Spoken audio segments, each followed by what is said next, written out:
Let's do it like this. Let's do it like that. Okay. And one more thing, I'm sorry. There we go. All right, welcome. Thank you for being here, if you are here. I'm having like allergies and stuff, so my eyes are kind of a mess.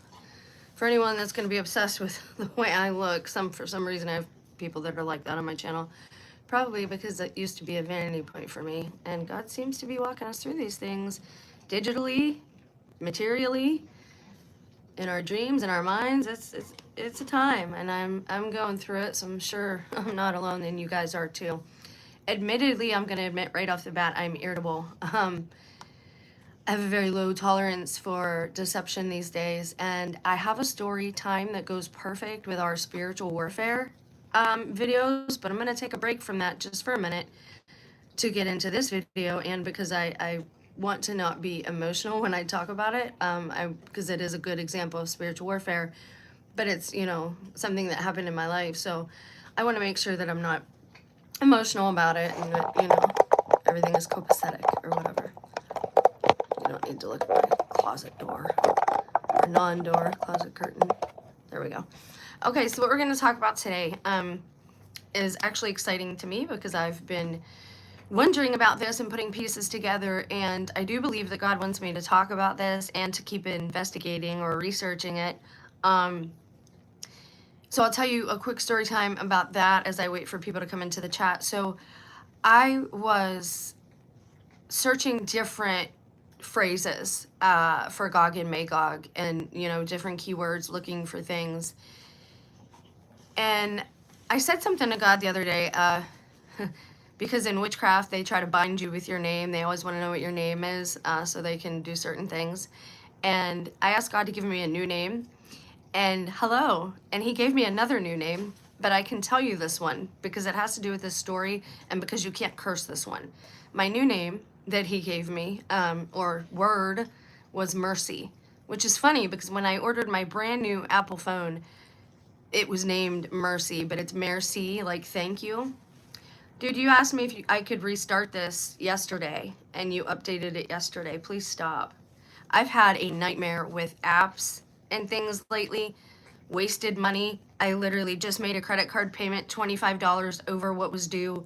It finally processed yesterday. I had like a positive, and now suddenly they're telling me my next due date is the 3rd of next month, and just all this stuff. It's ridiculous. So I've had a time with all of these things. So this started, now put the Mercy aside for a second. We're going to get to it, but I got to tell you what happened. Now, Tom Hanks, okay, now this is weird. It gets weird, but it has everything to do. This is how they work. Their acceptance speeches, all that stuff. They don't use anything that can be traced, guys. They don't use electronic means. They use headlines in newspapers where you see the 33, you know that's their signature. This is how it works. So Tom Hanks, and I actually looked it up so I could have actual proof that this happened. Charlize Theron is wearing a green dress. I'll never forget it because when Tom Hanks said this, she did this Duper's Delight thing. She like crouched down on the stage, almost like fell on the stage and was like, like elated, okay? So Tom Hanks closed his 2020 Golden Globes Cecil B. DeMille Award acceptance speech by saying, I have checked the gate and the gate is good. I would argue that he said open. He said the gate is open, but this is what they're saying. So I'm just gonna, and now this is the 77th Golden Globes. They love their numbers. Charlize Theron presented Tom Hanks with the Cecil B. DeMille Award for Outstanding Contributions to Entertainment. In her tribute, she told the story of how a nervous young Theron messed up an audition. Instead of dismissing her, he stepped out of the room, giving her 5 minutes to calm down and regain her composure. She must really like him because she freaked out at this event too. When Tom Hanks accepted the award, his emotional speech shifted between laughs and tears, and at the very end of his speech, he referenced old Hollywood film terminology. And again, I've never heard this, and my mom was really big into Hollywood. And it says, he referred old Hollywood film terminology, stating, I've checked the gate and the gate is good. Now, again, I've not heard that. 5 likes and everybody left. That's weird. I'm really not, but thank you. I appreciate that. So, Tom Hanks said this, at the 2020 award ceremony. All right. So we're going to get rid of that. And I'm going to go to a verse because we have to start at the beginning. Where is Gog and Gog mentioned in the Bible? And again, this is our starting point. We'll get to the weird stuff in just a minute. Gog and Magog are prominent apocalyptic figures in the Bible, primarily appearing in the books of Ezekiel and Revelation. In Ezekiel, they represent a vast northern coalition that will attack Israel. In Revelation, they symbolize the rebellious nations of the world. Again, AI does its own summary and its own interpretation. We're not going to go with that because usually that's wrong. Usually, and I'm finding masses of people, when something is trending, that's usually the wrong way to go. You want to run, not walk the other way. So in Ezekiel 38, 2-3, he says, Son of man, set your face against Gog of the land of Magog. So that's weird because we're taught the war of Gog and Magog, they say it synonymously, they mean the same thing. But Gog is actually an individual. From what I understand, he may be the brother of Cyclops, but I'm not certain. That's myth. That's on the fringes. And I get the fringes, but we're not there yet. So the chief prince of Meshech and Tubal. Now, Tubal-Cain is really big in Mormonism. Tubal-Cain, and who did I say the other one was? Mahan. So they have these demonic beings that they worship or whatever. They work with. They're in tandem with, okay? They operate with these individuals. I would advise against ordering any of their food because, I don't know, man, they work with these things. And I lost viewers, but it's the truth. If you guys don't want to hear it, I'm sorry. So it says, Son of man, set your face against Gog of the land of Magog, the chief prince of Meshech and Tubal. Prophesy against him and say, this is what the sovereign Lord says. I am against you, Gog, chief prince of Meshech and Tubal. That might be something good to remember. In the final battle of Revelation 27-9, it says, when the 1,000 years are out, now this is key. I'm really starting to think that we are the millennial generation and that we are in Satan's short season. Just because of the giant thing and how I'm seeing even YouTubers, they're recruiting people from all over, they're gathering, they're traveling across, people are in their cars living now. I don't know if they know what they're searching for, but again, it might be these armies, the sides gathering. So it says, when the 1,000 years are over, Satan will be released from his prison and will go out to deceive the nations in the four corners of the earth, Gog and Magog, and gather them for battle. In number, they are like the sand on the seashore. They marched across the breadth of the earth and surrounded the camp of God's people, the city he loves, which would be New Jerusalem, since, Old Jerusalem, if we're in Satan's short season, it's referring to New Jerusalem, the city that comes down when Jesus came down, okay?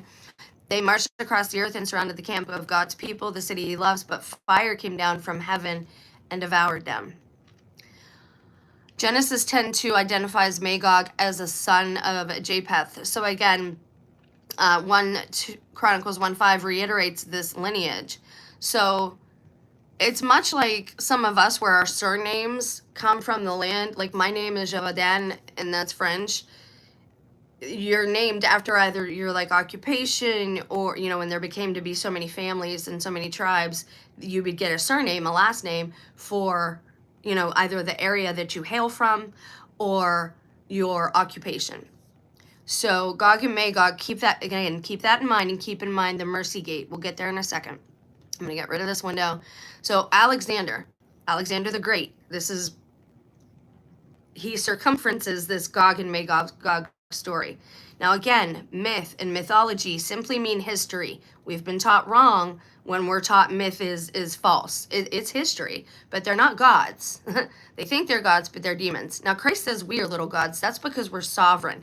And that's the one thing, if I could get through to people on this channel, is that you're sovereign. You always have a choice. That might be a hard choice you have to make, but you always have a choice. Okay, so don't forget that. You are sovereign. So I Googled, or I searched, now, and again, I need people's help with this because I don't know, the Bible mentions several men named Alexander in the New Testament. So let's check this out because this is important, because Alexander the Great, he's almost like Jesus in his mysterious way. He gets here and he gets there, he travels all over, and he seems to do good deeds, right?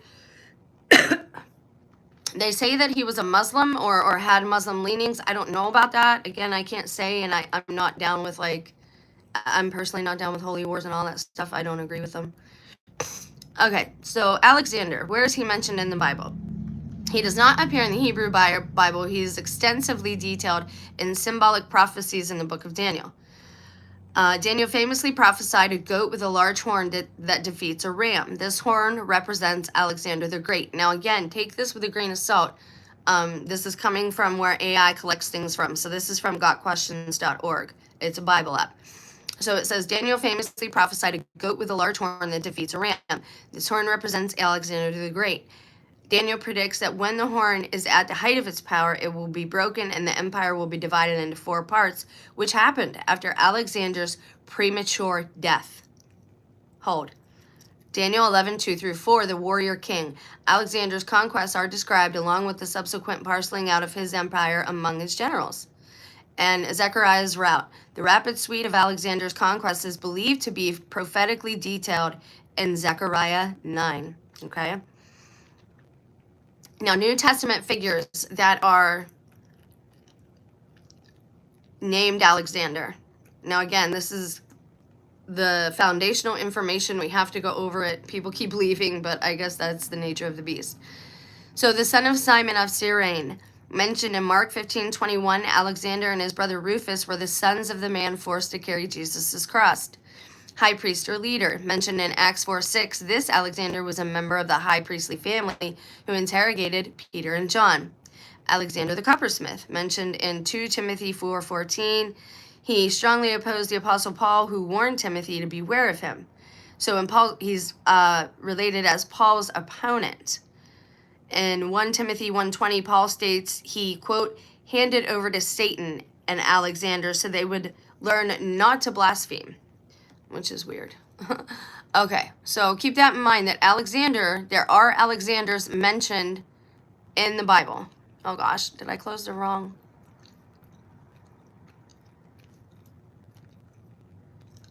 Okay, so now we're gonna go to Alexander the Great himself. Well, no, let's do Gog and Magog. All right, so we're on fandom. I will include these links because I got a lot of them. We're on Cryptid Wiki now. I told you this gets weird. But I wanted a comprehensive site that goes over a lot of these different things. And they're not, this site isn't religious oriented, so it's not going to have any leanings either way. I want that. I want to know the truth, and then we can fit it into the Bible if it fits as far as Satan's short season goes. I hope that makes sense. It's logical to me, but I don't know.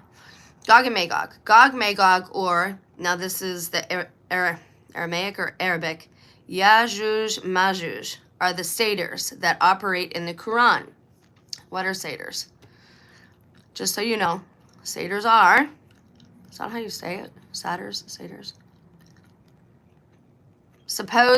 Are supposed half man, half animal hybrids with a demon-like appearance. Now, every time God intervenes on the earth, it is because of genetic tinkering.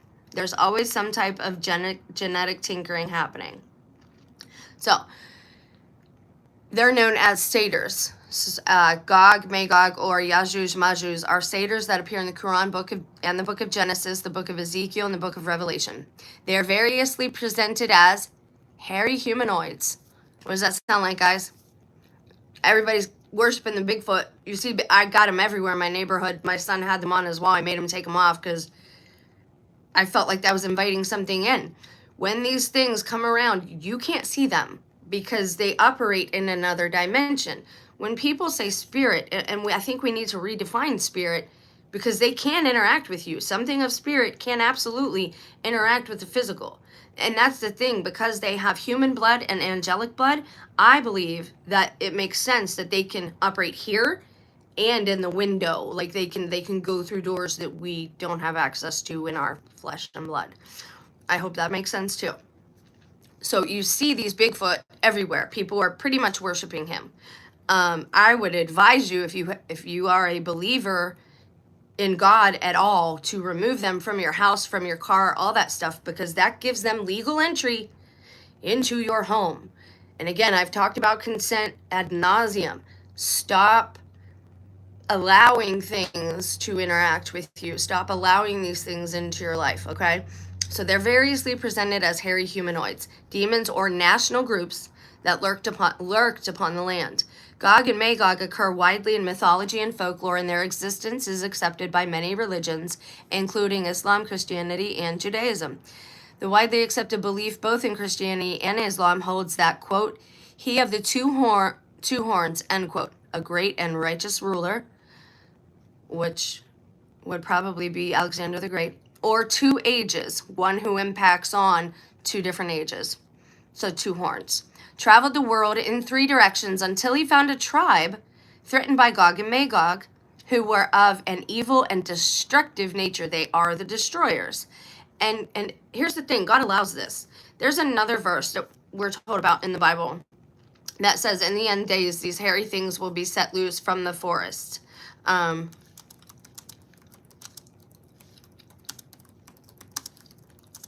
Hold, please. That was really rough. Oh my gosh, I didn't typo at all. That never happens. Okay, the verses that mention hairy beasts or shaggy goats, and again, this is important. Don't dip out just because I'm reading a couple verses from the Bible. You need to know this if you want to be safe in this time, if you want to live through what's happening. The verses that mention hairy beasts or shaggy goats in the context of desolation. The abomination of desolation,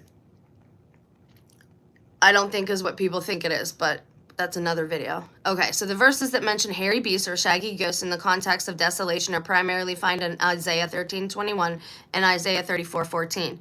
Rather than being end-time creatures, these verses describe the physical ruin of historical empires like Babylon. Again, I would disagree with that.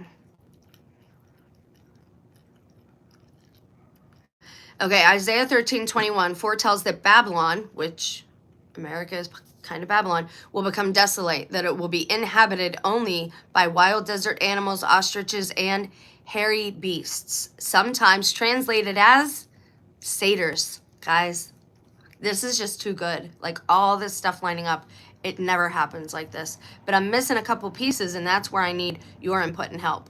Okay, so let's go back to Wiki.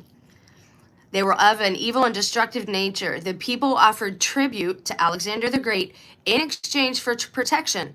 Kind of how they did back in the day in New York City and Brooklyn with the mob when Italian people came over and they couldn't get jobs because they were immigrants. So they made their own business, and it was, security and waste management. They would take out the trash, and that's where those phrases all come from. An evil and destructive nature and caused great corruption on the earth. The people offered tribute in exchange for protection, and Alexander the Great agreed to help them, but he refused the tribute. He didn't want worshipped. He constructed a great wall that the hostile nations were unable to penetrate.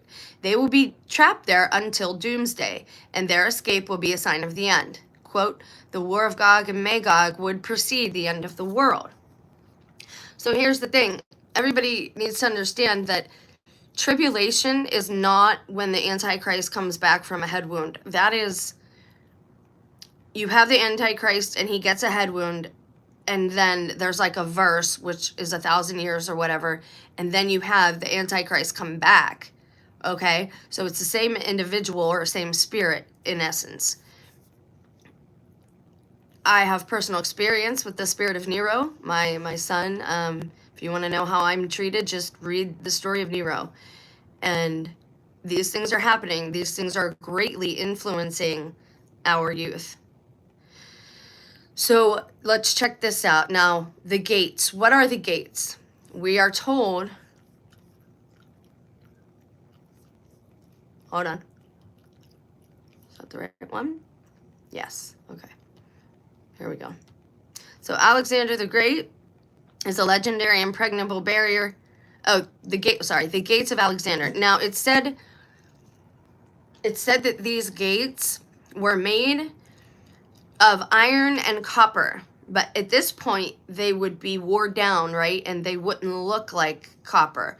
Now iron has magical properties, or maybe not magical, but it's like kryptonite for some of these beings. For like fairy creatures and trickster spirits, they don't like iron. They can't abide by it. They can't be near it. I have an iron cross of nails. I forget what it's called, but I have one of those, and I keep it by my bed. We're in strange times. So he created the gates and the wall, Alexander the Great. And now they're saying that this wall, and this again is where I need help, is in the Caucasus Mountains to contain the apocalyptic tribes of Gog and Magog. The prophecy attached to it states that the gates will remain sealed until the last days, at which point they will be breached to unleash chaos.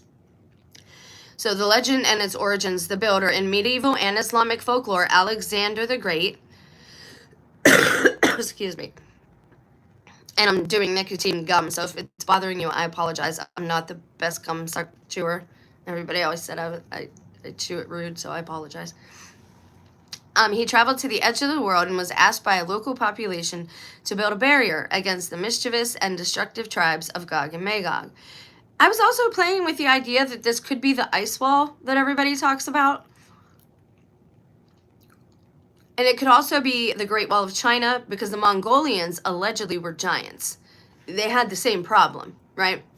My problem is that these gates, right, in the mountains, they say that the mountains act as a natural barrier, and what he made was the gates. So you'd have to have mountains all around that they could not traverse. For whatever reason, they can't get up these mountains. They are trapped where they're at. Now, according to the Syriac Alexander legend dating to the 6th and 7th centuries, Alexander used thousands of blacksmiths. I get the idea there of Lord of the Rings, where they have the orcs, you know, and doing that stuff. You have to understand these movies, these books, and even sometimes the spirit will inspire people to keep telling the same story in different ways. So even if somebody didn't read the Bible, you know, certain things get in. The gospel story is in so many Disney movies, and I think that's why they are berating Disney like they are. Pinocchio is very dark. It's just like Joseph in the Bible. He gets trafficked. I mean, it's dark. So between two narrowing mountains, narrow path, the prophecy of the opening of the gates. Islamic tradition suggests that Gog and Magog scratch at the wall every single day until they're on the verge of breaking through.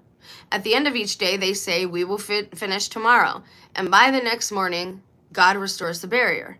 The final breach. The gates will only be opened when the last age arrives. According to the Quran, on the day the barrier is breached, the hordes will swiftly swarm down from every elevated place. This makes me think of the zombie movie with Brad Pitt, where they're all scrambling up that wall. It's like one of the creepiest movie scenes ever. It's pretty effective. The hordes will swiftly swarm down from every elevated place, signaling the approach of the Day of Judgment. That's something I don't know that we could miss. Now, Tom Hanks said the gates were open in 2020.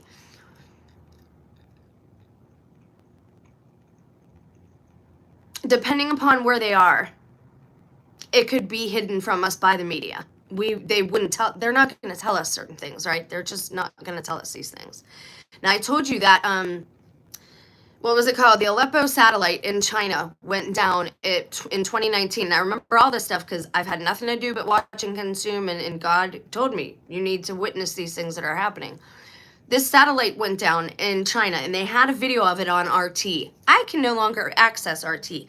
Other people can. Another woman in Ohio, Watch Woman, she does videos. I don't agree with everything she says, but she's in Ohio. She can access RT.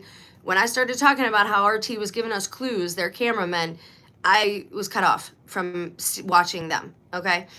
But when you watch the video of this satellite going down, you see these lines, like, pretty much there's nothing there. You can't see anything, but the satellite reacts like somebody's there, like somebody tore open like the line, like nothing caused it. It just started like being ripped apart. And those cables are they're very thick steel cables, right, to hold these things. They're like bridge cables that you use. So when I saw that, again, it looked like something was there, but we couldn't see it with our eyes. And then there was another video about an alleged earthquake in Mexico where for some reason they had all these bananas in a pool. I don't know why. But you could see coming towards this pool was something pushing the trees out of the way. But there was nothing there. You couldn't see whatever it was. You need to pay attention. I do this at great risk to my personal safety to help you. Pay attention to what's going on around you. Nothing is what it seems. Nobody is what they seem. Some of us are even the homeless. They're being exploited like Running Man. And I watch enough channels, I've clued in to the fact that these people are not altruistic. They're not doing good deeds out there. They are exploiting the homeless, pretending like they give them stuff and then taking it away. Other homeless people are selling them out. And then all of a sudden, oh, the bike that I got for so-and-so, that person isn't here. Oh, well, who are you? Oh, you want to work? Oh, you're a better homeless person than this one. I'll give you the bike. No, that person sold out that person. That's why they're no longer there. You had somebody come and pick them up. Like we've got to be discerning this. And I'm not saying to give up hope on humanity. I'm not saying there isn't love out there. I'm not saying there isn't still compassion and empathy, but it's very hard to find. And people who are on YouTube, who have big channels, they are in it for money. They don't care about us. They're not our peers. It's just like Hollywood now. The bigger channels are not our peers. They don't care about us. They're doing this for money. They will deceive us just as quickly as Joe Rogan when he said he would sell out his own mother. So you gotta be smart, guys. You gotta be wise. Okay. So the medieval interpretation is that early Christian legends, such as those found in the Syriac Alexander legend, included specific dates when northern Huns were originally prophesied to break through. Why can't I? What do you mean, specific dates? All right, we're going to hold for a second and read the rest of this. Sir John Mandeville's prophecy. Later 14th century travelers' tales predicted that during the time of the Antichrist, a lowly fox will dig a hole through the gates and lead the imprisoned monsters out of the world.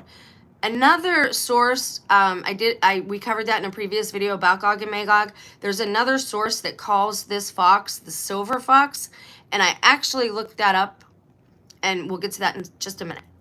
Because, again, all this stuff matters. Now, these are supposed to be, where they're saying this happens, it's generally associated with the pass of Derbent in Dagestan, Russia. If it is Russia, it would explain why Putin, when he was last with Trump, he did not look like himself.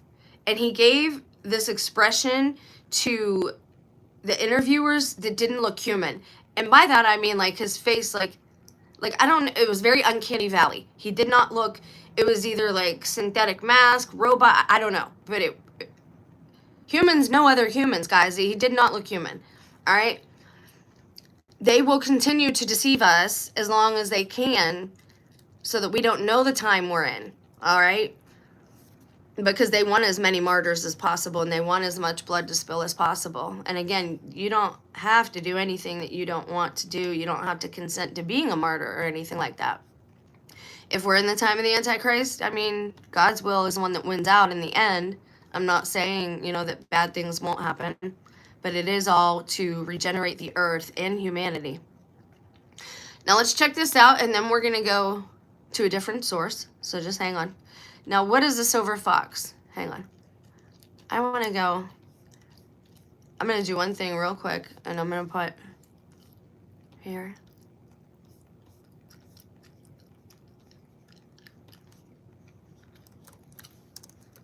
I want to pull up a different source.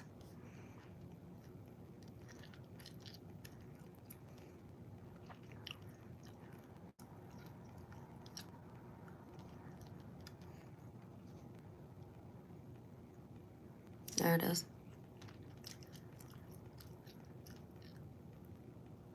Okay. This is weird. This is Build Blog, Architectural Conjecture, Urban Speculation, and Landscape Futures from 2009. And I prefer the older things. Now, if you look at this, I mean, it looks like it could be something, but there's a lot of places like this on Earth. So let's check this out.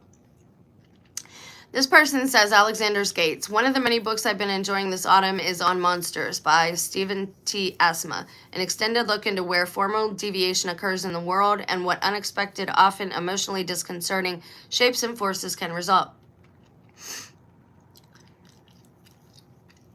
Now, the Caucasus Mountains, it's now they're calling it the Darial Pass, but I think it's called the Derbent Pass now. I don't know if that's the same thing. According to ASMA, measuring these swerves and abnormalities against each other, and again, blah, blah, blah. All right, we're going to move on. Show me where it's at. Alexander's Gates. Let me see it. Alexander's Gates, ASMA writes, were the ultimate wall between the literally Caucasian West and its monstrous opponents dating back to Alexander the Great. Alexander supposedly chased his foreign enemies through a mountain pass in the Caucasus regions and then closed them behind unbreachable iron gates. The details and the symbolic significance of the story change slightly in every medieval retelling. The maps of the time almost always include the gates, though their placement is not consistent. This is where I think underground tunnels, I don't know if we can see the gates. I'm trying to think of something that you could relate it to, almost like a drawbridge with a moat in old movies. You would see how the gate didn't stop at the ground, like it would go through the ground to cover any like tunnels that were down there. So that's what I'm thinking is like underground tunnels too. My allergies are a mess. I apologize. Now, if I can find this, I will use this as the...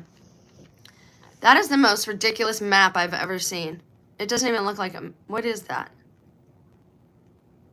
Okay, I might include it, but... Hold on. This one's a circle, and it actually could be like the ice wall. This one's like a complete circle. That's interesting. Okay, the maps of the time, the Mappamundi, almost always include the gates. Their placement is not consistent. Most maps and narratives of the later medieval period agree that this prison territory, created approximately by Alexander but ultimately by God, houses the savage tribes of Gog and Magog, who are referred to with great ambiguity throughout the Bible. Ambiguity means mysterious, like they don't give us a lot of hints as to who these individuals are or where they are. And sometimes as individual monsters, sometimes as nations, sometimes as places. Here's the thing, if Gog and Magog are trapped, obviously it's not places. I mean, yes, the places might be named after them or they might be named after the places, but we're talking about Gog is like allegedly the brother of Cyclops, of the giant, or Goliath, not Cyclops, Goliath, okay? That's very sweet, thank you. That's nice. Somebody waved to me today, a couple of young kids on bikes as I was walking Sammy, and I was like, oh my gosh, somebody was nice to me today, like, because it's just been bad for me. It's been a rough tribulation 8 years, it's almost 8 years now, it's been hard. Okay, thank you, that's very kind. And I know it's not a professional channel, I don't got a lot of posh, I don't edit, I believe editing is of the devil, it's very deceptive. Now, houses that sat, let's go down here. Beyond this wall is the monster zone. Image, the geography of us versus them. 12th century map by the Muslim scholar Al-Idrisi. Yaju and Meju, Gog and Magog, appear in Arabic script on the bottom left edge of the Eurasian landmass, enclosed within dark mountains at a location corresponding roughly to Mongolia. And what did I say? What did I say? I said the Mongolians were giants. And my son, again, this is painful for me because, like, they're on the exact opposite side of what I'm on. And I didn't think I'd raise them that way. But anyway, my son, the one who told me about the Mandela effect when he was like 10, also came and told me. I was like, wow, you're really studying. That's cool. I said, I didn't know the Mongolians were giant beings. Like, that's really interesting. Thanks for teaching me that, son. But he came and told me that around the same time he asked me if I knew what the Mandela effect was. So interestingly, a variation of this story is also told within Islam, indeed the Quran itself. In Islamic mythology, however, Alexander the Great is a figure called Jul Karnyan, who might be a legendary variation on the Persian king Cyrus. Oh my gosh, Cyrus. Oh, Trump, anyone? Now, golden has been a phrase used a lot too, golden age. And I told you And Greek mythology, Golden Age meant a time without women. Jerks. And I'm not a man hater, and I'm not a feminist. But God is calling a lot of women in this time to stand firm in truth. And I might come across mean sometimes, but dang it, people need to hear the truth. I wish somebody had come to me and had like an intervention and was like, hey, you got to treat people better. You're being a little self-centered in your own, bubble here. You got to treat yourself better, quit drinking. I wish somebody would have done these things for me, but nobody did. And this is my act of penance, and I hope in the end, this channel, these efforts end up being the perfect act of contrition so that not only am I redeemed and saved, but maybe somehow that light will rub off on my family. That's interesting. So even more interesting than that, however, is the Quran's own story of the geographically distant monsters entombed behind a vast wall. The border fence as theological infrastructure appears to be a kind of literary remix of the so-called Alexander romance. To quote that widely known religious authority, Wikipedia, the story of Dhul Qarnayn in the Quran matches the Gog and Magog episode in the romance. Here's the thing. Everybody's telling the same stories, but they're telling them from their perspective. You and me might tell the same story about this time, but I'm in America in Ohio, and you're wherever you're at. Maybe you're in California. Your eyes, your perspective is literally your eyes are going to see different things.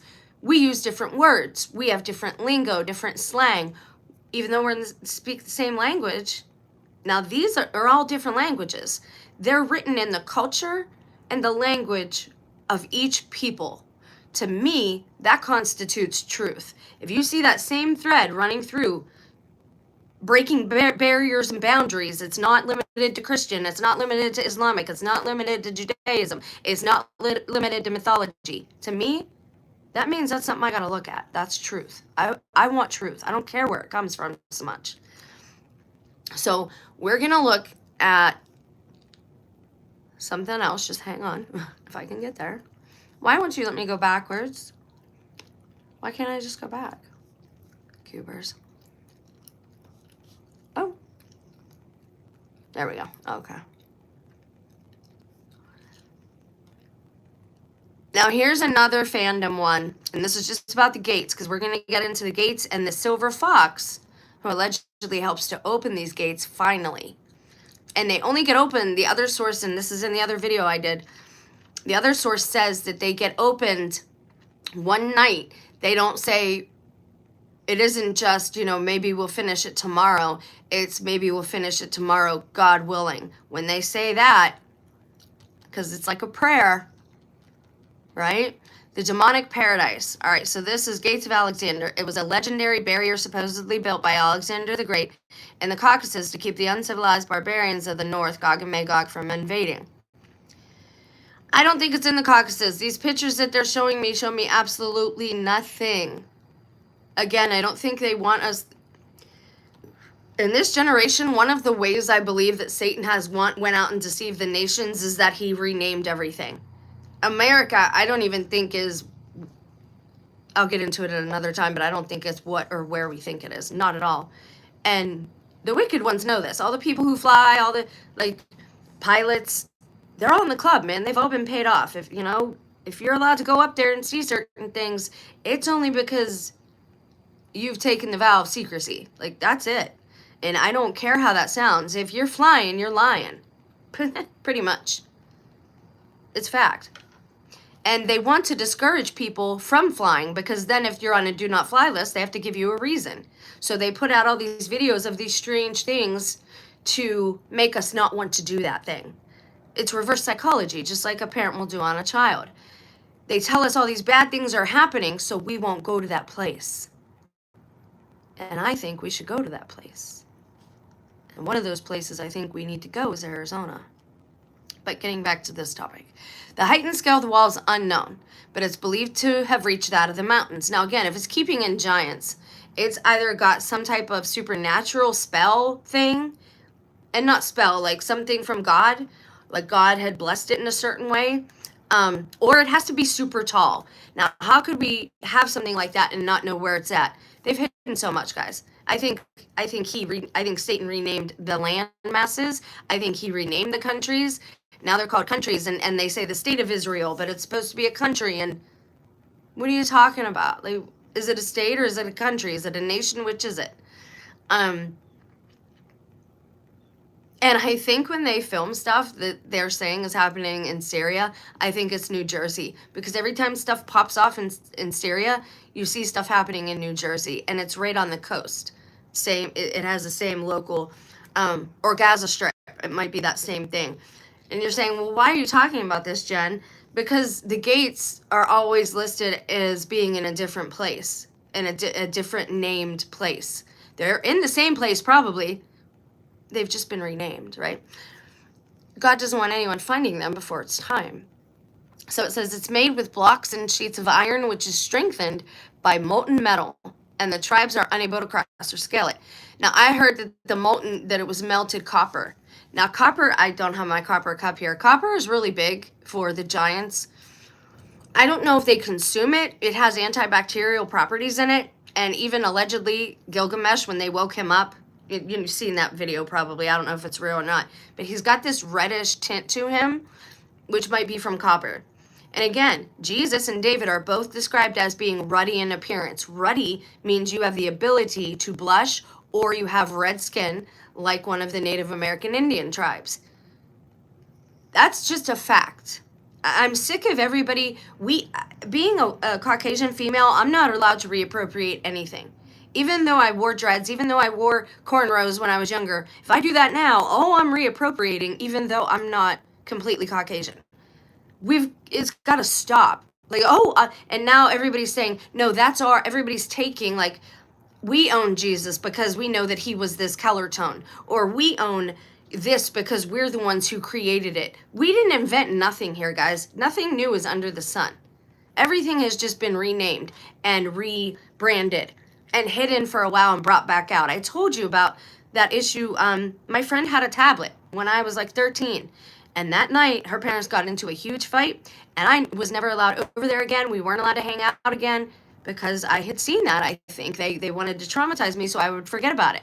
I didn't remember it till recently when I started cleaning out my temple. All these things, I've had the time to like reminisce, and all these things have come back now. Okay. Hey. I don't care about my cafe. Thank you. At first glance, in terms of physical means, the gates assumes the formation of two colossal mountain ranges intersecting with one another as if it were a shut gate. But in the metaphysical sense, it acts as a barrier that holds Gog and Magog at bay and unseen from mortal eyes. Interesting. The wall, also known as the Caspian Gates. Now again, we've got a different name. Are they Derbent? Are they Which is it? Has been identified with two locations, the Pass of Derbent, Russia, or the Pass of Dariel, a gorge forming a pass between Russia and Georgia, with the Caspian Sea to the east. Tradition also connects it to the Great Wall of Gorgon, the Red Snake, on its southeastern shore. If you think about this, they go out to all the nations. They come rushing out when these gates open. Are there different gates in the wall? Or is it so big that they had to put, like, I'm playing with ideas here. And again, any tips or hints or ideas that you guys have, please share, because I'm still missing something. Tradition also connects it to the Great Wall of Gorgon, which is a red snake, on its southern eastern shore. That's interesting. So according to the Islamic text, Alexander the Great, who is known as the Two-Horned One, journeyed to the ends of the world, where he meets, quote, a people who scarcely understood a word, end quote, who seek his help in building a barrier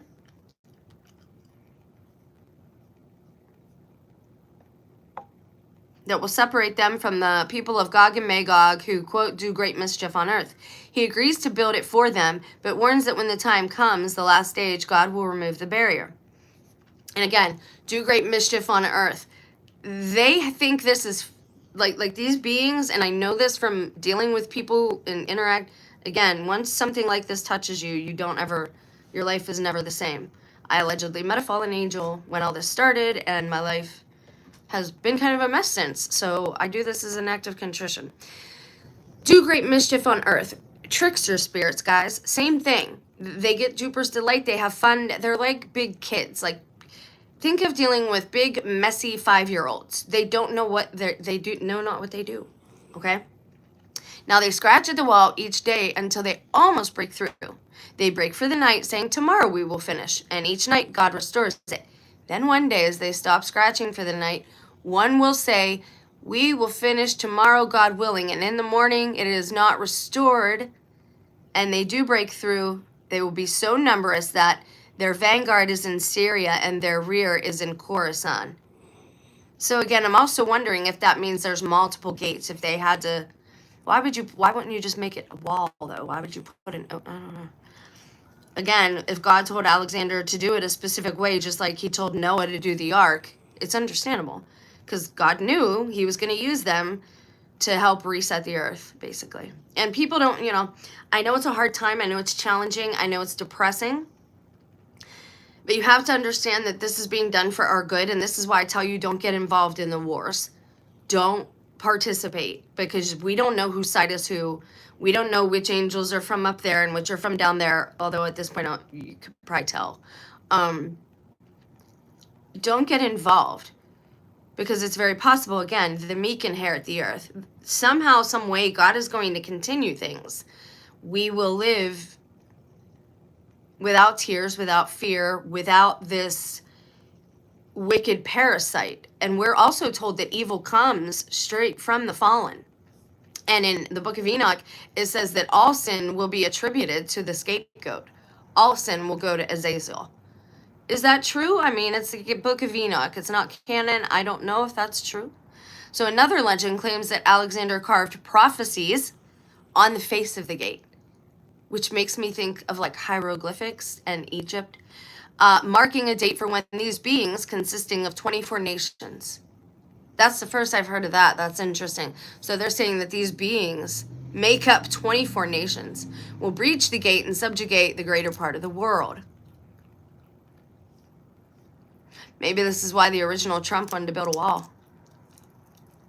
Because our only, we're basically an island except for Canada and the South. But you got all kinds of individuals being allowed in down south. And again, I don't think they're all human. At this point, if you don't understand that we're not alone, I don't know what to tell you. You can call me crazy.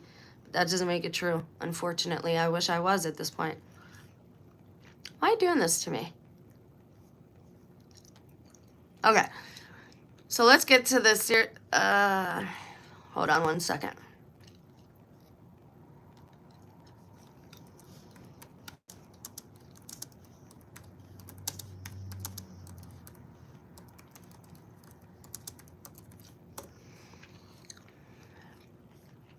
Okay. I want to show you something. Let me show you something. There we go. I'm just going to the first link here because I already knew that this was part of the story, so I Googled what I was looking for. How Alexander the Great used genies to build a great, great wall. Now, this is interesting, too. Allegedly, he had demons do his work. If you think back to the story of Solomon, demons also built the temple. So was Solomon operating for the true God or something else? He might have been operating for the true God, and then he fell because he forgot that he wasn't the one with all this power, that it came from somewhere. Now, this is from 2015, which isn't as old as I'd prefer, but it's not bad. From Asher Cohn on October 27th, 2015. Now, you have to hear this part so we can look at who this fox is. Now, this is actually an illustration, and it shows these genies, and it looks like orcs. But they are part man and part beastly things. Poor things. Why would you create beings that you know are not allowed to be here, that are just going to be doomed? I hope God saves everybody somehow, some way. I really do.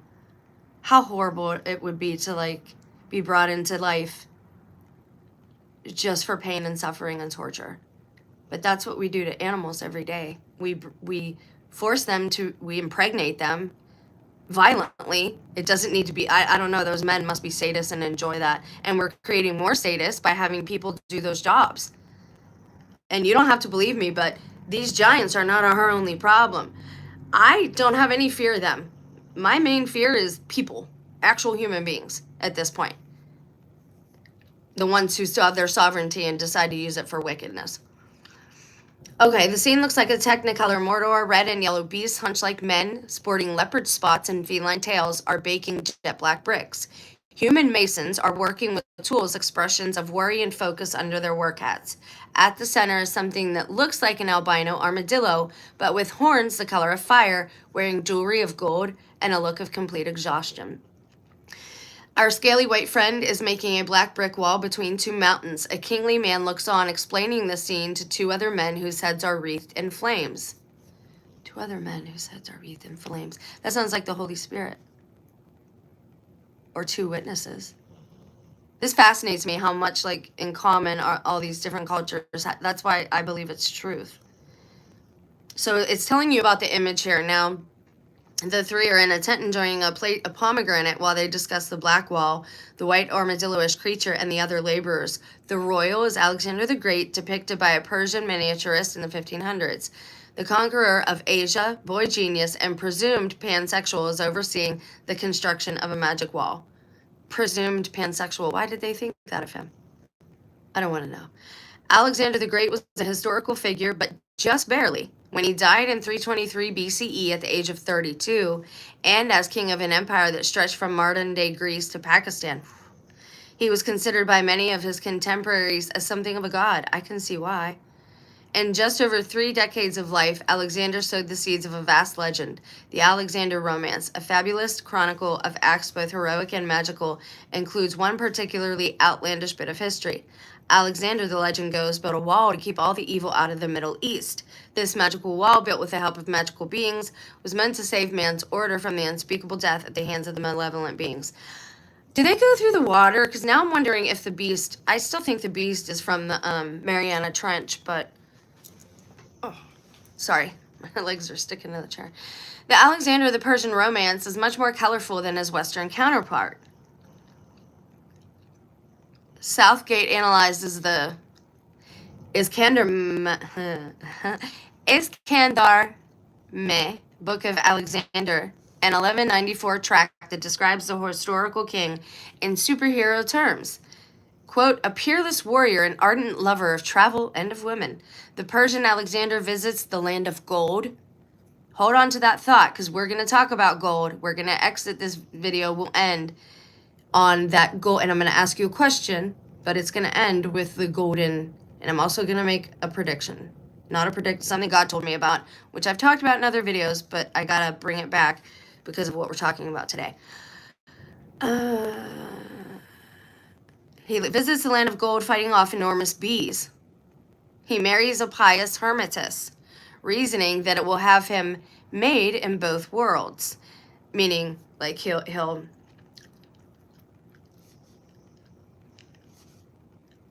have it made in both worlds. Like, he's king in this world, and because he married someone who is pious and hermitess, she is not as worldly as him. Anyways, it's all riveting stuff. Da da da da. Who beg him to protect them from Gog and Magog, who are, quote, spoiling the land. And again, if they're that big, what happened the first time? They sinned again against the animals of the air and of the sea. Sin equals what? Eat, just like Eve did. They eat everything. They sin against, and they don't just eat everything. They don't just take things in. They do that genetic tinkering. Again, is what always leads to God resetting things. And later adds a fairy princess to his harem, which, again, would explain how he's told or why he's told to use iron, okay? Because she would know if she's actually a fairy. And again, I'm not saying these things exist in that way, in the sense of, like, how we see them. But we know Bigfoot's pretty much real at this point. And he might just be, that might be the mark of Cain, all that hair. Because God says, he gives Cain the mark and says, now anyone who sees you will know not to end you, not to kill you. You cannot die. Your punishment is to walk the earth. How would people see him and know not to hunt him? Unless he has that human face, right? So they are human, but maybe the mark of Cain is all that hair. Why, I don't know. That's kind of where I'm at with that right now with the current information I have. I could absolutely be wrong. Okay, so what's more is it's difficult even today to comprehend the extent of Alexander's impact on history. Here's the thing. Jesus and Alexander are he's like a type of Jesus. Obviously, with some key differences, but he made like really big impacts on the earth and to our history and our cultures. His stories, like I said, they break barriers and boundaries just like Christ does. Historians confirm that Alexander defeated Darius III and burned Persepolis to ashes, a ruin that can still be seen today. Silver coins bearing Alexander's face in cities named in his honor crop up in the most unexpected of places. It seems petty to stand in awe of Alexander's historical accomplishments, but then to scoff at the myths that came in their wake. Alexander's conquest of Persia came nearly 1,000 years before the advent of Islam. That leaves a long time for history, legend, and fabrication to mix. Okay, so I'm looking for, oh, wait, this is key too. Wow, that I didn't plan on finding that. Okay, hold on. All this discussion of Alexander's legendary prompts the question, who were Gog and Magog that they could terrify a man as bold as Alexander? What could make a world conqueror go on the defensive? Most keepers of the romance identify Gog and Magog with basic inhumanity, but a source from the 800s states that they are cannibals. I don't even look for it. It's everywhere.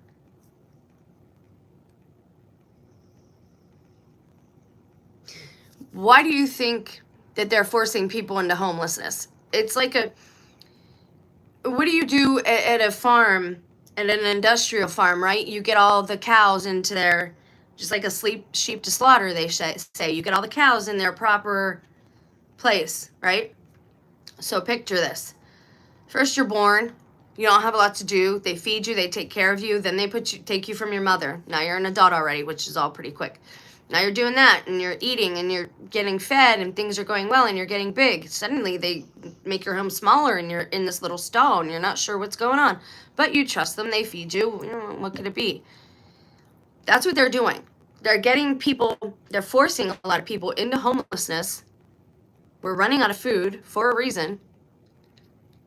Everything you're seeing on TV is damage control. We are in a state of famine now, probably because these things are eating everything again, and they're eating people. This is why they're forcing. They could have left the economy alone. They could have not inflated things. The economy is made up anyway. Money is made up by these beings. They don't need money. They give it to us to pacify us. Happy Meal toys. Now, though, you see everything has been accelerated. And I'm tired of seeing on gang stalker channels, and I'll get into this in another video or something, at the end, they're posting people on ventilators in hospital beds. What are you doing with those people? Are they turning them into food? Are their brains being used for AI? Because they say, oh, well, when in a lab, we use this brain tissue, and it's just a brain. It's not a person. It's just a brain. But what if it's not? What if it's not? The AI centers, data centers, we don't need them. We've had the internet for how long? It's not anything to do with data. They're taking our fresh water because they're hiding. They're all underground. And it's probably water for underground. RFB is wrong about that. And I hate to call him a deceiver because I really have always admired him, but he's not hitting on all cylinders with this stuff. Not at all. Okay, and there's certain rules that they have to follow. They can't do certain things to us. Again, they need our consent. They need our cooperation, guys. We don't have to consent to this stuff. You always, always, always have a choice. You're told that you don't, but we always have a choice. Okay, hold on a second. This talks about Gilgamesh. Give me 1 second. I needed a little more than water there. I apologize. Okay. A source from the 800s states that they are cannibals. Even worse, the two eat puppies and kittens. I don't know why he snuck that in there, but there it is. A modern historian, Adam Silverstein, connects Muslim descriptions of Gog and Magog to the Epic of Gilgamesh. Told ya. They're all the same. Gilgamesh, Nero, all of them. They're all the same being. Which reminds this reader of Lovecraft's The Great Old Ones, who harbored an unfathomable evil. They have no compassion. There is no reasoning with them. Again, I see the same mindset and attitude and words out of people that I've loved, people that I do love, people that I've been around for many, many years, who are either really good at hiding who they really were or completely did some type of mental flip. And a lot of people are selling people out for this because they're simply scared, guys. They're selling out their family members, targeted individuals. We are the ones who were decided that we would feed the beast, basically, because we are considered non-essential or they don't like us or we offended, whatever the reason is. But this is what it was for. To pretty much feed the beast. Like, that's what it is.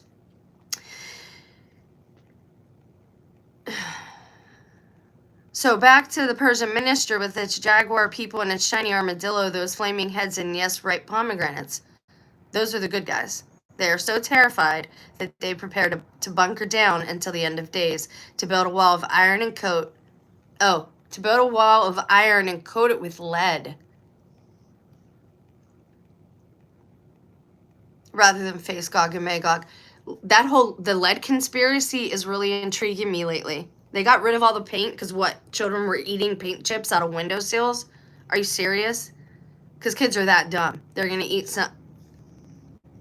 I just can't anymore. I can't with the lies of this place, guys. I'm having a real hard time with it. Like, I just don't want to deal with any of it. The Iskander Mene, which is the book, imagines all manner of beings whom Alexander either wooed or pillaged. It's uncharacteristically bland in describing the creatures excluded by the wall. The text says they are Russians. This may be a result of what counted for geographical Azerbaijan, a few hundred miles southwest of the fortress of Derbent. Sitting high in the Caucasus Mountains, the fortress sealed the Persian-speaking world behind the Caucasus from the vast plains to the north. The Romance attributes the fortress to Alexander, but in fact it was built by Persian kings, so we're not thinking that is the right wall. Beyond the wall lay the Mongols, who seemed properly chastened, but beyond these horsemen were people who could reputedly defeat the Mongols in a land war. In this case, it was Russians, but the Iskander Neme would develop a more universal trope for its iconic terrors. Gog and Magog were the people that the scariest people were afraid of. The pair constituted a sort of eschatological Kaisersos. Okay, so in the centuries that followed, Gog and Magog became political boogeymen. Persian shahs would tell their people that they must keep out the rival Ottomans or scheming Romanovs, lest the old demons return. Gog and Magog had a star turn in the 1970s. As governor of California, Ronald Reagan used these harbingers of the end times as avatars for communism. So again, every generation is turning them into like their own boogeymen or their own bad guys or villains. One could argue that once Reagan became president, Star Wars was his wall and the crumbling USSR his demon. Today, of course, there's no shortage of candidates.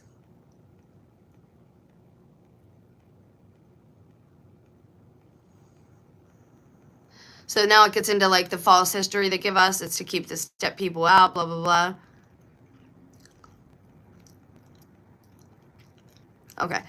Demons and monsters, or rather the creatures that we call demons and monsters, are more frightening when we construe them as a horde, a headless mass with no individual appeal to empathy. Syrians became difficult to demonize only after the body of Aylan Kurdi, a child, was photographed on an otherwise idyllic beach. A politician can't portray Mexican Americans as monsters if he must rely on their votes. But the forces that push immigrants into Europe or West United States are complex and all the more terrifying for it. Alexander the Great, who had the ingenuity to cut the Gordian knot and the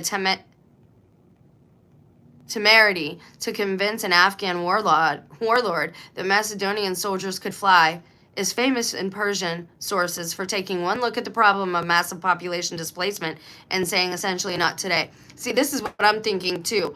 These people that are migrating, they're running from something. We've not been privy to what they're running from. But most people don't willingly leave their homes, guys. Most people don't want to, even in bad situations, most people do not want to leave what they know, because what you know is what's comfortable to you. A lot of these people are running from something, and some of these people are not people. All right, so now I'm looking for, there it is. Alexander's time in today, a wall remains a cop-out. If legend is to be believed, Alexander's wall will one day be defeated by a common fox. That fox will ally with Gog and Magog, then send the armies of darkness through the gates. Alexander had an army of demons at his disposal, yet even his wall was doomed to failure. It is difficult to imagine the somewhat less ingenious, somewhat less temerarious politicians of today succeeding where he will not. Now, again, it's not that Alexander failed, that the wall, the gates are going to be open. That's God's will. And it was God's will that he build the wall for a time and keep them at bay. That was God's will. All right?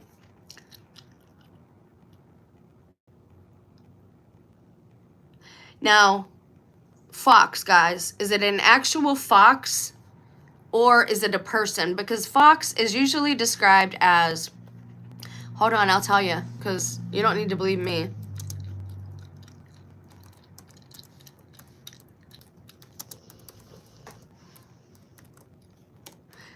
I'm looking for a metaphorical description of a fox so that I can tell you. Fox represents cunning, intelligence, sleek adaptability, and a quiet, watchful intuition. A fox navigates obstacles using wit and stealth rather than brute force, effortlessly blending into the background until the perfect moment to strike.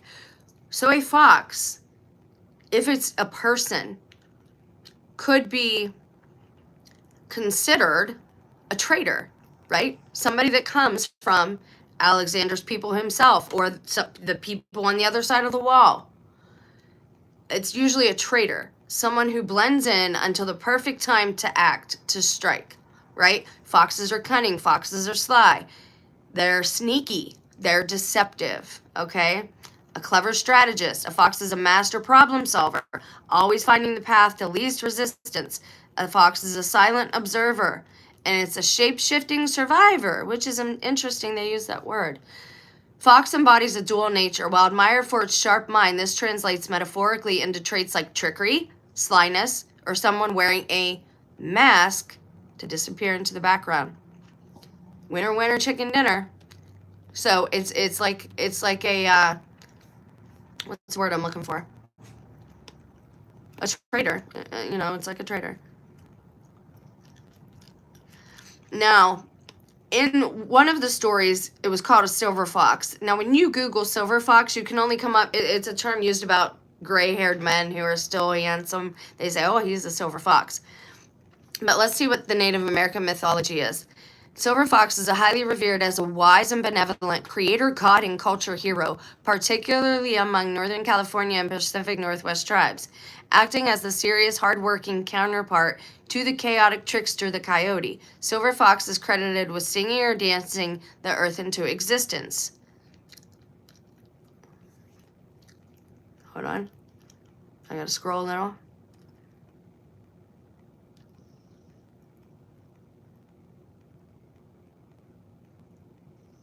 Unlike trickster figures, a silver fox is consistently portrayed as intelligent, wise, and highly noble, which is interesting.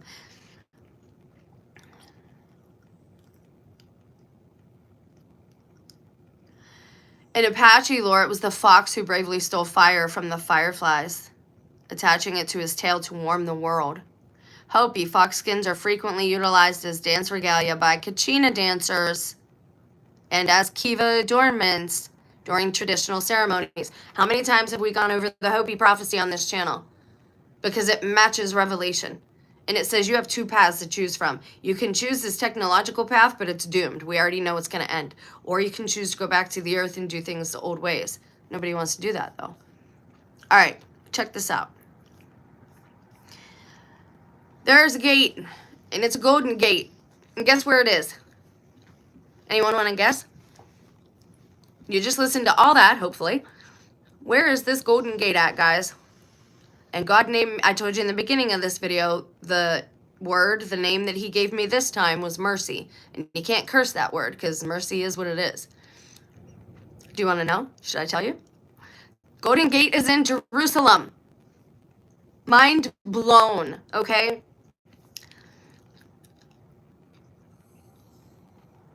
Now, is it Old Jerusalem?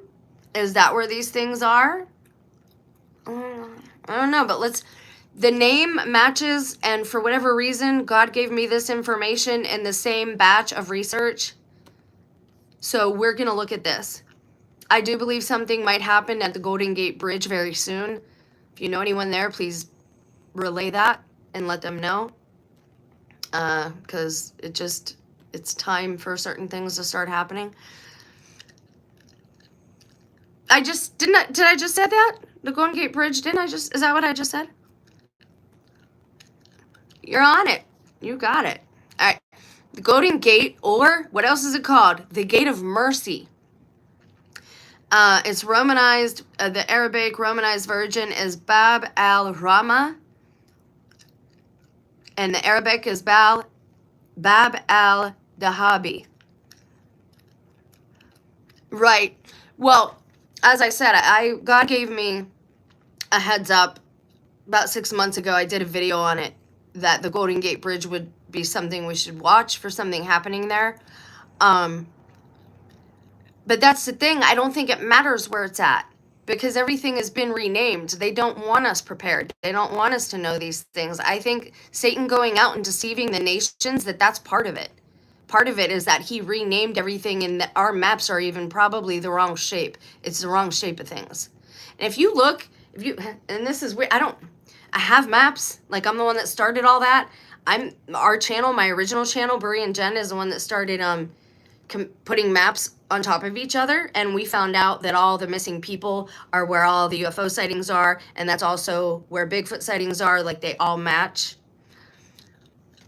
So I don't think the names matter, but if you take a world map, this is weird. If you take a flat world map, just paper map, and you look at the Middle East and Europe, if you flip it upside down, it's almost identical to the United States, Canada, and it's almost identical to the Western Hemisphere.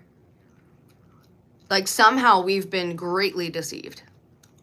And like I said, if you're flying, you're lying. Most people who fly, they're in the club. I don't care if you're a pilot. I don't care if you're just a regular person.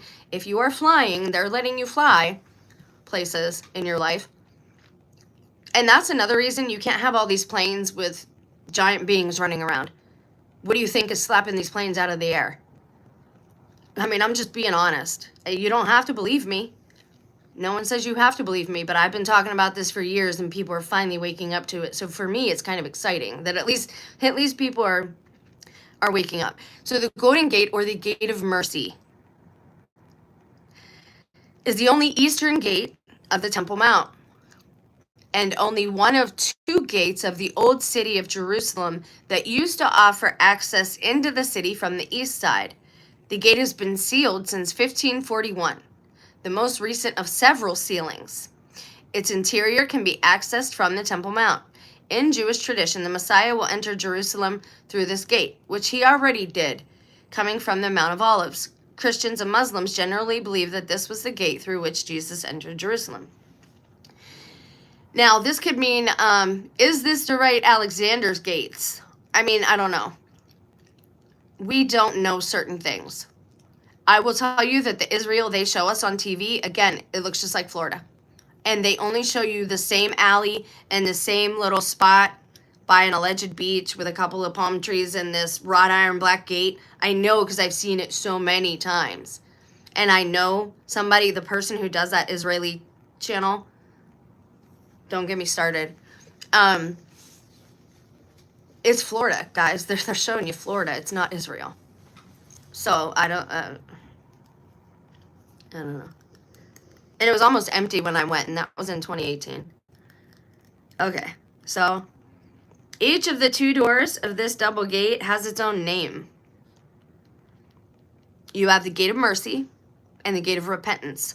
The Gate of Mercy is the southern. The Gate of Repentance is the northern. Another Arabic name is the Gate of Eternal Life. This might actually flow into another video that I actually have planned next, which is St. Michael's sword. Because if we are in the short season of Satan, St. Michael's sword goes across in a straight line 7 mountains. 7 mountains are named in the book of Revelation. You really can't make this stuff up. If the Golden Gate does preserve the location of the Shusha... Oh, wait. In the Mishnah, the eastern gate of the second temple compound is called the Shushan Gate. If the Golden Gate does preserve the location of the Shushan Gate, the concept being based on an exposed ancient arch, most possibly of a former gate which lies directly beneath the blocked entranceway of the Golden Gate. This would make it the oldest gates in Jerusalem's old city walls. Jewish and Christian tradition attributes its construction to King Solomon, but there's no archaeological or historical evidence of it being that old. The Jews refer to the site as the Gates of Mercy, and the masses still call it Sha'arei Rachamim, Gates of Mercy. And the Ishmaelites have become accustomed to this and call it Bab al-Rama. The modern Hebrew name of the Golden Gate is Shahar Haraha. Never mind. Hang on.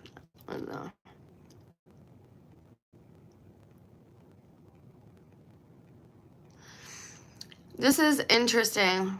Why do they keep rebuilding them? Now here's the thing, guys. Why were all the old cities bound by gates and bound by walls?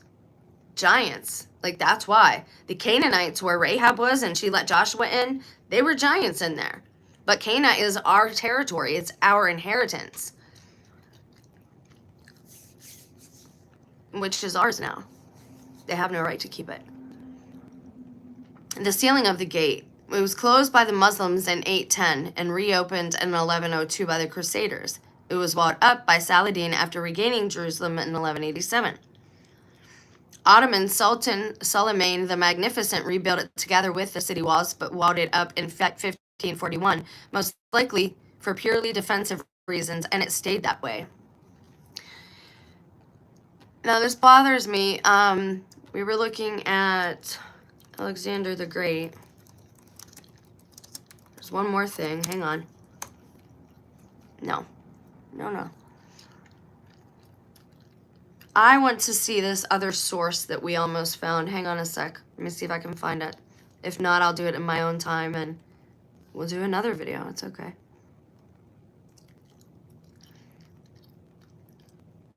The dates, that's what I want. I want to know when the dates will open. The gates will open. Hold on. Because it said they have the... Let me get rid of this. We want to know the dates. Like, even if it was just a guess.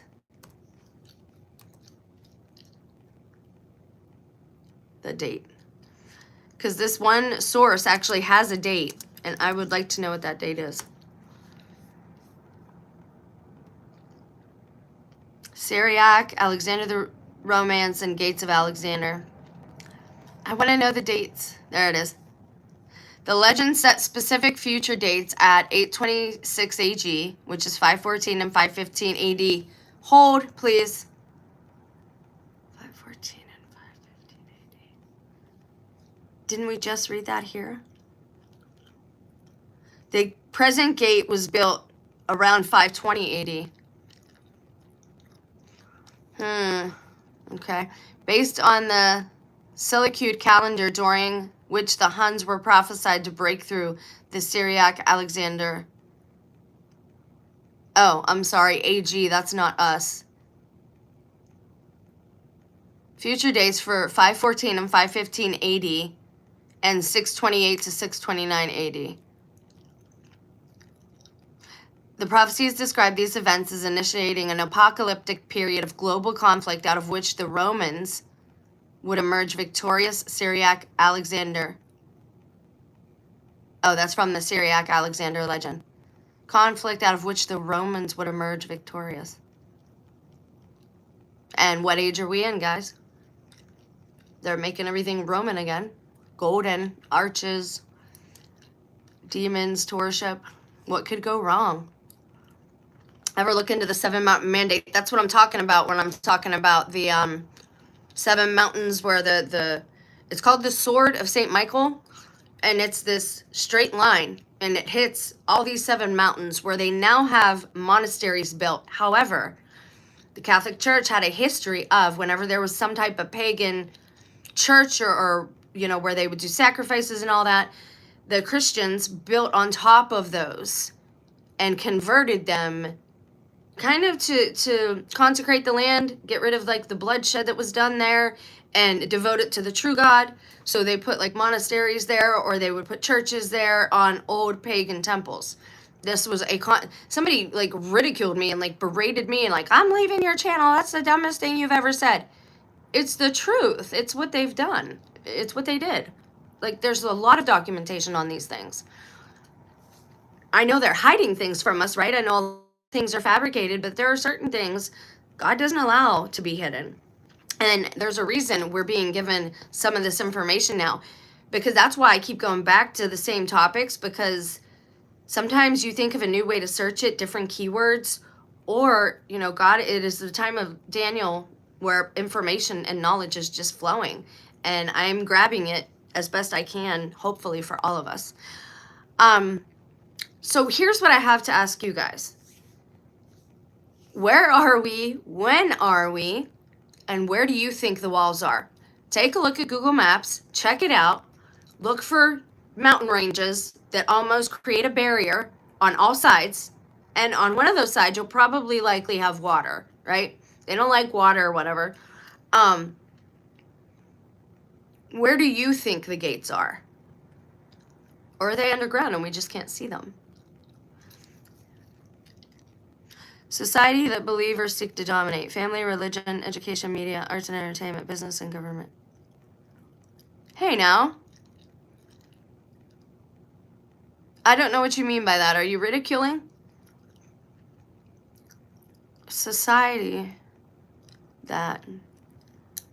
Oh, the Seven Mountain Mandate. Yes, it relates to... Right.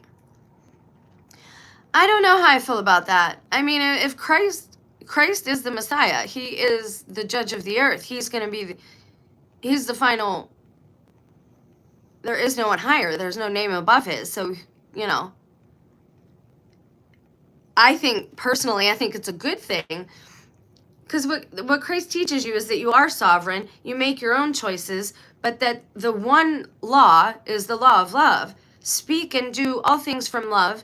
Be perfect like your Father in heaven doesn't mean your actions and what you do with your hands. It means be perfect in love. That's the only other phrase where perfect is used, is perfect love. Perfect your heart. That's what God is looking for, is a perfect heart, because love covers a multitude of sin.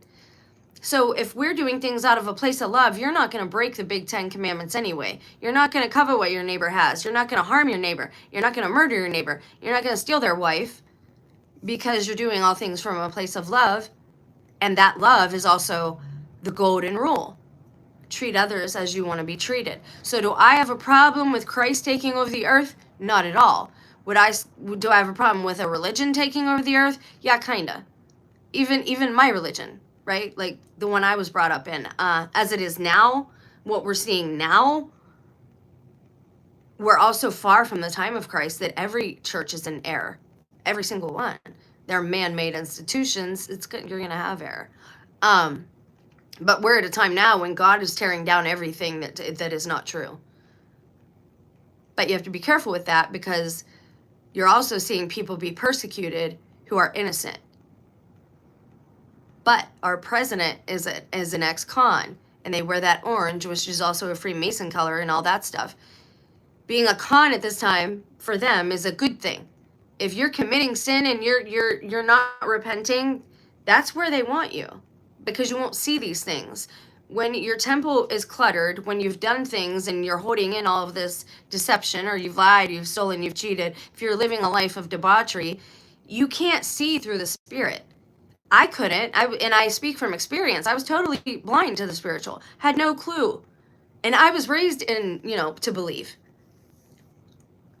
Belief, it has to come at each person in its own way. So do I agree with any one religion taking over the whole earth? Only if it's the one God says we need to obey or whatever. But Christ teaches us, like, there's nothing bad about him in my opinion. The golden rule, there's nothing bad about that. But people hate him, like, voraciously. Okay, so I'm gonna go because I gotta feed my dogs and the little mouse rat guy that I found. I did post a Cash App only because if you want to help with this little guy, he eats formula, and formula is expensive. I agree with you. This is just what the elites follow. They use these things to control society. I would agree. And this is also why they have deceivers in the church. This is also why you see now a lot of witches in the church. The whole charismatic movement is witchcraft, and I know that because I was raised in the occult. So I can recognize what I'm seeing. The whole babble from their tongue and the things that they do, those are not godly things to do. But people don't want to listen to reason anymore. They don't want to listen to truth. So what I need from you guys is I need your help. If you are fascinated by this topic and you want to know when and where we are too. Are we in the short season of Satan? Are we in tribulation? Is the Antichrist hurt and he rises again during tribulation? Or he's killed in tribulation and rises again with Satan's short season? That's what makes sense to me as far as the reading of the scripture goes. And the last thing I would ask you to help me with is, what do you think about these gates? Where do you think they're actually at? Which mountain range do you think they're in? And again, forget the names of things because we don't even know where we're at anymore. So forget the names.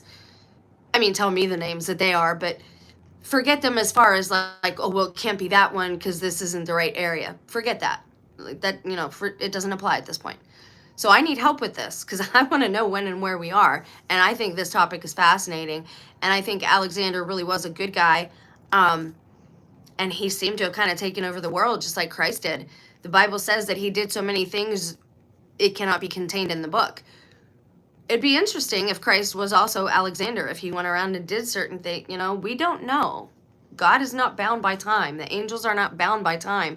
So they operate in ways that we can't fully grasp. So yeah, I want to know your thoughts on this. I will get back to the spiritual warfare videos. And we're also going to look at St. Michael's sword. Because if this is the short season of Satan, St. Michael's sword goes across the 7 mountains. And that already happened, which would be why they're renamed now and they're not pagan anymore. You don't have to agree, but I'm giving you this information. Let's see what we can do with it together and maybe come up with something.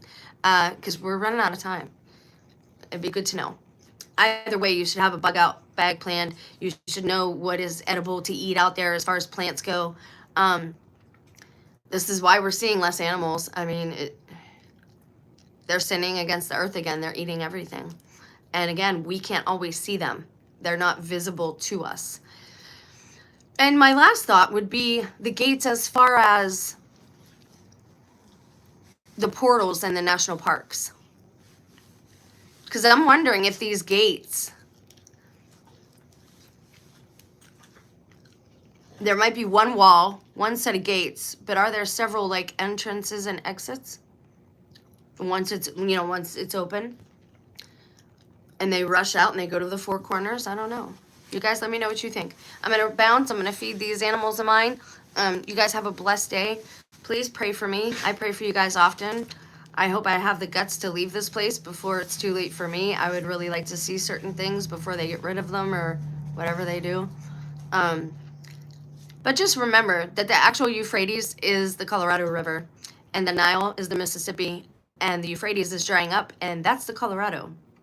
And there are 2 angels posted at the gates of the Hoover Dam. For a reason. America is Israel. America is Babylon. America is Egypt. America was a thought experiment, just like Aaron Valenti said. You guys have a blessed day. I hope this was beneficial to you. I hope it blesses you in some way. And I hope it encourages you to read scripture, because there are a lot of promises in there that you can't have unless you accept and receive them. And you can't accept and receive them unless you read them. Start with Psalms.